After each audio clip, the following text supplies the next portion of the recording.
लेकिन ज्यादा से ज्यादा क्या करोगे? हार्वर्ड से पढ़ करके आओ या बेरमो के सरकारी विद्यालय में पढ़ो। विद्या का, मैं इधर बैठे हुए जितने भी विद्वान लोग बैठे हुए हैं, एजुकेटेड लोग बैठे हुए हैं, लिटरेट बैठे हैं, उनसे पूछता हूं विद्या का उद्देश्य क्या है? एजुकेशन का उद्देश्य क्या है? किसके लिए अपने बच्चों को पढ़ाते हो? तुम खुद किस लिए पढ़े थे? किसके लिए? एम्प्लॉयमेंट के लिए, नथिंग एल्स। रोटी कपड़ा और मकान, एक दुकान, दो दुकान, 5 दुकान, 7 दुकान, उसके बाद सीधा स्मशान। यही है तुम्हारी जिंदगी। रोटी कपड़ा और मकान, 70 साल की जिंदगी में 1 से 5 दुकान किए और फिर 4 कंधों पर स्मशान चले गए। इसी के लिए पृथ्वी पर आए थे।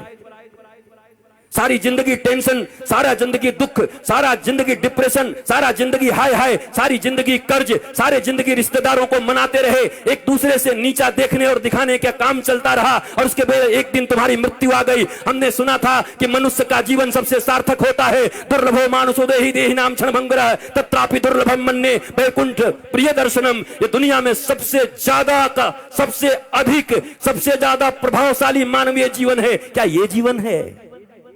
क्या इस जीवन के लिए मनुष्य को श्रेष्ठ बोला गया? ये कौन सी श्रेष्ठता है तुम्हारी? तुम चैन से सो नहीं सकते, तुम चैन से बैठ नहीं सकते, तुम पड़ोसियों का उत्थान नहीं देख सकते, तुम दुख को हैंडल नहीं कर सकते। राम जी के जैसा सत्ता चला जाए, उसके बाद भी जब माता कौशल्या पूछती हैं, राम तुमने सब काम कर लिया ना, सारी पूजाएं कर ली ना, कल मेरे बेटे का राज्याभिषेक होने वाला है, कल तो युवराज बनेगा। तो धीरे से राम जी कहते हैं, मां मेरे पिताजी इतने छोटे थोड़ी हैं। बोला क्या हुआ? मेरे पिताजी ने निर्णय किया है कि छोटे से राज्य अयोध्या का मुझे युवराज नहीं बनाएंगे। पिता दीन मोहि कानन राजू, उन्होंने मुझे बन का राजा बना दिया है, मुझे बन का विराट राजा बना दिया है। ये राम है। रातों रात सत्ता छिन गई पर अपने पिता को कह रहे हैं, मेरे पिता ने मुझे बन का राजा बना दिया। मां अयोध्या छोटी है, मैं बड़ा हूं ना। तो कहा तू इतना छोटा राज्य संभालेगा? तू बन का राज संभाल। जा, लाखों ऋषि महर्षि तेरा इंतजार कर रहे हैं। कई सबरी तुम्हारे लिए बैठी हैं, कई सुतीक्षण बैठे हैं, कई सरभंग बैठे हैं, कई जटायु तुम्हारे लिए बैठे हैं, कहीं सुग्रीव बैठा है बाली से लात खाए। जाओ सबका उद्धार करो। और इसलिए राम को वनवास दे दिया। पर तुम्हारे जीवन में ऐसी स्थिति आ जाए तो तुम्हारे बच्चे आत्महत्या कर लेते। नंबर कम आ जाए, अगर पिताजी ने कह दिया, माताजी ने, अगर तेरा 80% से कम आया, शर्मा जी के बेटा से अगर तेरा नंबर कम आया तो मैं जहर खा लूंगी। बच्चा देखता है नंबर तो आया 60%, घर आते आते सोचता है आखिर माता पिता ने कहा है हम जहर खा जाएंगे, वो क्यों मरेंगे, हम ही खा जाते हैं। इतना प्रेशर क्यों पढ़ने का? क्या पढ़ा रहे हो? मशीन बना रहे हो बच्चों को? गधों की तरह बोझ टांग दिया है यहां पर। क्या करोगे? 2 रोटियां ही तो कमाओगे ना, 2 कपड़े ही तो पहनोगे ना, इतने ही ना, किससे कुछ ज्यादा? रावण और राम की वृत्ति में क्या अंतर है? इतना ही तो है। रावण कहता है कि दुनिया में जितना भी सुंदर है वो सब मेरा होना चाहिए, सब मेरा है। राम जी कहते हैं जो मेरा है वो सबसे सुंदर है। यही राम और रावण के विचार में अंतर है। जो मेरा है वो सबसे सुंदर है। दुनिया का सब सुंदर मेरा करने में तो रावण बन जाओगे। इस वृत्ति का अंतर है। यही राम और रावण का युद्ध है। जो प्राप्त है वही पर्याप्त है, नहीं तो सर्वत्र दुख व्याप्त है। जो प्राप्त है वही पर्याप्त है। मेरे पास जो कुछ है वही है। परिश्रम करो, पुरुषार्थ करो, प्रार्थना करो, पर रो मत। वही है वही जो राम रचि राखा, को करे तर्क बढ़ा वही शाखा। इसका मतलब ये नहीं कि आलसी बन जाओ। अगर मैं भी ये कह के पढ़ा होता कि राम जी का कथा होगा तो राम जी कराएंगे, तो क्या राम जी हमारे घर में एरोप्लेन घुसा देते एयर इंडिया को? क्या करते? हमें आना पड़ा, हमें निकलना पड़ा वृंदावन से आकर के दिल्ली आना पड़ा। दिल्ली से हमें फ्लाइट लेनी पड़ी, फ्लाइट से आकर के रांची लेना पड़ा। रांची से 2.5-3 घंटे में हम और अन्नू बैठ करके साथ साथ में यहां तक पहुंचे। तब जाकर के बेरमो फूसरो पहुंचे। यहां घाटी ऐसी ऐसी, पूरा झारखंड। हम तो चैतन्य महाप्रभु को याद करते आ रहे थे कि हे महाप्रभु हरे राम हरे कृष्ण हरे राम हरे कृष्ण। पूरा पूरा हरियाली चारों तरफ थी, अच्छा था। आए, यहां भी आनंद आया, आपको देख करके आनंद आया। याद रखो, कहते तो सभी हैं पर विश्वास रखो, दोनों भुजा उठा के कहता हूं, मेरे लिए बस एक ही आह्लाद है, न कोई चढ़ावा न कोई सामान, बस हृदय से आकर के बैठ करके राम का गुणगान सुन लो, यही मेरी दक्षिणा है। अगर तुम्हारे मुख से राम और कृष्ण के नाम निकलने लगे, तुम्हारे बच्चे अगर शिवाजी और छत्रपति महाराणा प्रताप इत्यादि की तरह होने लगे, विवेकानंद होने लगे, तो मेरी दक्षिणा मुझे मिल गई है। इससे ज्यादा क्या चाहिए? कपड़े भी हैं, गाड़ियां भी हैं, आश्रम भी हैं, बहुत कुछ है। अब क्या करूंगा? मैं अकेला हूं। अकेला नहीं हूं, मेरे साथ 8 अरब लोग हैं। वसुधैव कुटुंबकम।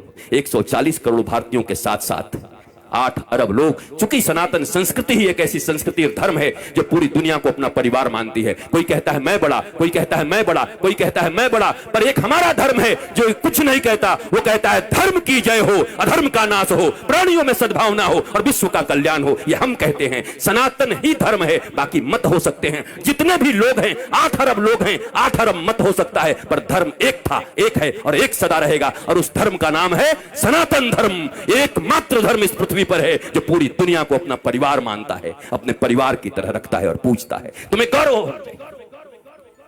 मुझे याद है आज के 10-12 साल पहले जब योगी आदित्यनाथ जी महंत जी सांसद थे, हमारा मिलन हुआ गोरखपुर में, गोरखनाथ पीठ में। एक भागवत की कथा थी, वहां मैं भी था, आप भी थे, एक साथ बैठे हुए थे। हमारी चर्चा होने लगी। उन्होंने कहा क्या कहे, लोग हमें सांप्रदायिक सांप्रदायिक कहने लगते हैं। हम कि महाराज जी अब हमें ग्रंथ खोलना चाहिए।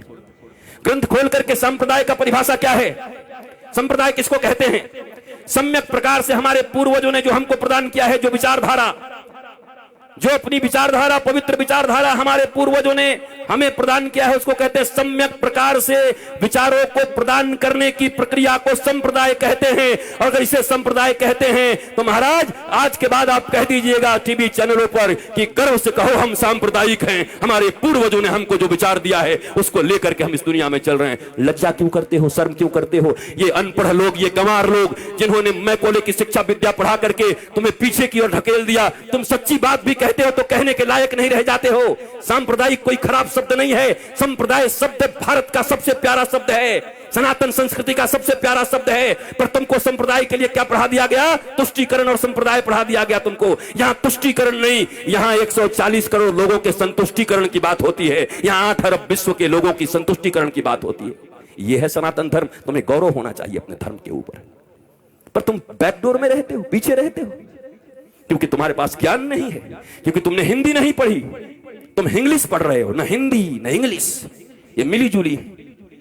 मुझे ताज्जुब तब लगता है जब ये भोजपुरी सिनेमा के एक्टर भी जब टीवी पर आते हैं तो एंड आई इफ यू, अरे भोजपुरी में पिक्चर बनाए, भोजपुरी में बोल। ये हिंदी एक्टर जब आते हैं, सिनेमा बनाएंगे हिंदी, बनेंगे कूली, बनेंगे गांव के आदमी, पर जब आएंगे तो एंड आई एंड दिया एंड मेरी जान आँखें, अरे हिंदी बोल भाई। तुमको इन हिंदी वालों ने सुपरस्टार बनाया है, टेटे टेटे इंग्लिश बोलता है बैठ के। पर हमारे देश में अंग्रेजी बोलना मतलब एजुकेटेड होना, ज्ञानी होना। ये भारतीयों, इस गुलामी से कब निकलोगी?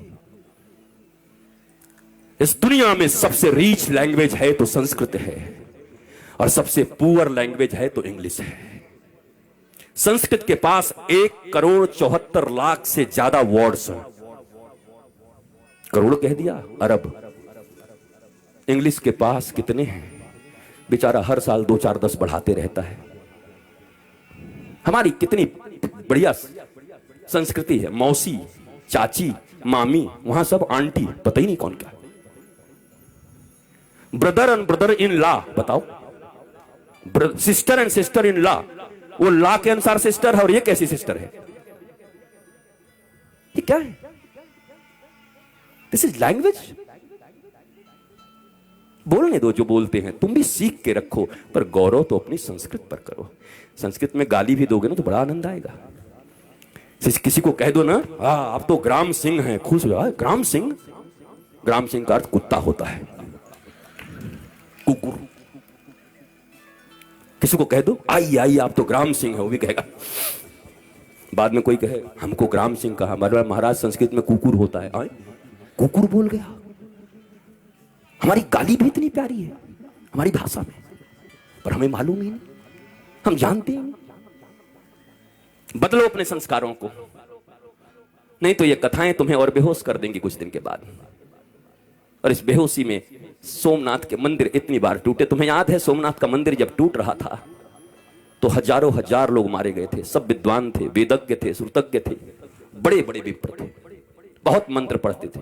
मंदिर भी टूट गई, वो भी मार दिए गए। कैसे हो गया ये? शास्त्र पढ़ना अलग है और शास्त्र समझना अलग है, रटना अलग है।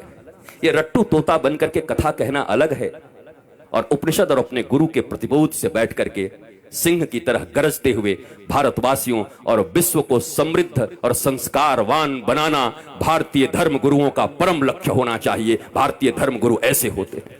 हम रट्टू तोता लोग नहीं हैं। हमें कोई सिखा दिया और तोते की तरह हम आकर प्रवचन करने लगे और भाषण करने लगे। वैसे ऐसे लोग हैं। 7 दिनों में लोग कहते हैं, क्या कहूं, इस श्लोक का वर्णन तो अगर मैं करने लगूं तो 7 दिन तक करना पड़ेगा। हमने एक जगह पंडाल में कह दिया, पंडाल का खर्चा हम देंगे, तू करके दिखा। भाग गया, क्योंकि कर ही नहीं सकते 7 दिन तक। पर ये रट लिया है, सिखाया जाता है कैसे बोलिएगा कि अभी समयाभाव के कारण इस श्लोक की चर्चा तो मैं 15 दिन तक कर सकता हूं, लेकिन आइए समयाभाव के कारण आगे बढ़ते हैं। मैंने कहा पंडाल का खर्चा, माइक का खर्चा और आपका भी खर्चा मैं दे रहा हूं, आपको इसी श्लोक पर बोलना है। मैंने सुना, दूसरे दिन सुबह निकल गए कि कहां से इसका विवेचना करूं, कैसे करूं। ये कोई व्यवसाय नहीं है, कोई व्यापार नहीं है। प्यार को व्यापार मत बनाओ।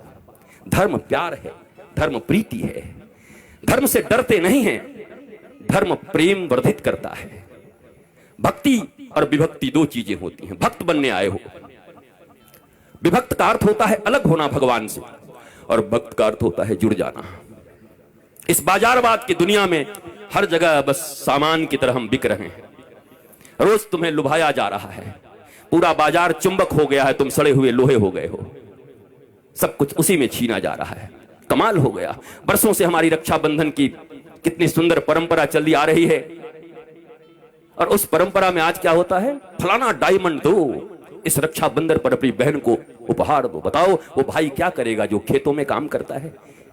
पीढ़ियों का उनका प्यार भाई बहन के बीच, पर ये प्रचार भाई बहन के प्रेम, पति पत्नी को मैंने देखा, ये कुकर लाओ और बीबी से प्यार बढ़ाओ। हम कि वाह, ये कुकर नहीं होगा तो बीबी से प्रेम नहीं होगा, पत्नी से प्रेम नहीं होगा, कुकर से प्रेम होगा।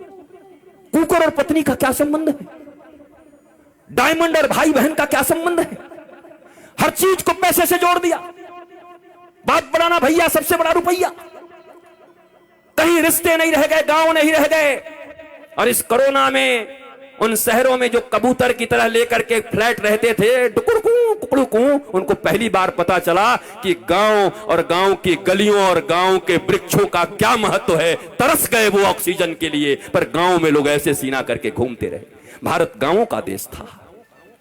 यहां ऑक्सीजन फ्री, यहां जल फ्री, और सबके सब पहले हम ऐसे भारतवासी लोग हैं, पहले इतना यूरिया डाल दिया, खेती करने लगे, पंजाब में खेती होने लगी, पंजाब में इतना अन्न उपज, हरित क्रांति आ गई, ऐसी हरित क्रांति आ गई कि पंजाब से एक ट्रेन चलने लगी, कैंसर स्पेशल ट्रेन।